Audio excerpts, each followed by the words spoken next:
শবে বরাতে যত মানুষ মসজিদে আসে আমাদের দেশে, সারা বছরের অন্য কোন রাত দিন অন্য কোন সময় এত মানুষ মসজিদে আসে, এই রাতে বেশিরভাগ মানুষ মসজিদে যায় বা ইবাদত বন্দেগী করে যার যার মতো করে। বেশিরভাগ মানুষের ধারণা হলো যে এই রাতে ভাগ্য ঠিক হয়। যেহেতু ভাগ্য ঠিক হয়, ভাগ্য নির্ধারণ হয়, সেই জন্য এই রাতে মসজিদে যায় ভিড় জমায়, যে একটা রাতে ইবাদত বন্দেগী করে যদি ভাগ্যটা নিজের অনুকূলে লিখে নেওয়া যায়, সারা বছরের ভালো কিছু লেখাই নেওয়া যায়, তাহলে তো সারা বছর ভালো থাকা যাবে। এই জন্য ওই একটা রাত একটু বেশি ইবাদত বন্দেগী করার চেষ্টা করে। ঠিক না বেঠিক?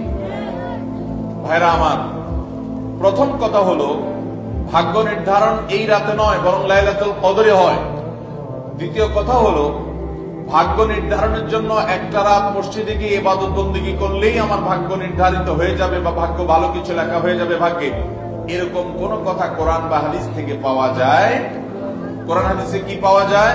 সূরা নাহল আয়াত নম্বর 97 আল্লাহ রাব্বুল আলামিন ইরশাদ করেছেন, মান আমিলা সালিহাম মিন যাকারিন আও উনসা ওয়া হুয়া মুমিন।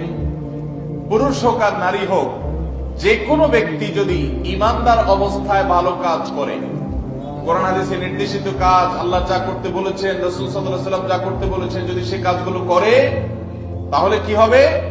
আল্লাহ বলেছেন, ফালানুহিয়ান্নাহু হায়াতান তাইয়্যিবা। তাহলে সেই পুরুষ সে নারীকে আমি পবিত্র জীবন দান করব।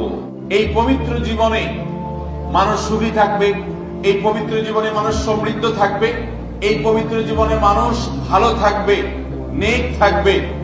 ওয়ালানাজজিয়ান্নাহুম আজরাহুম বিআহসানি মা কানু ইয়ামালুন।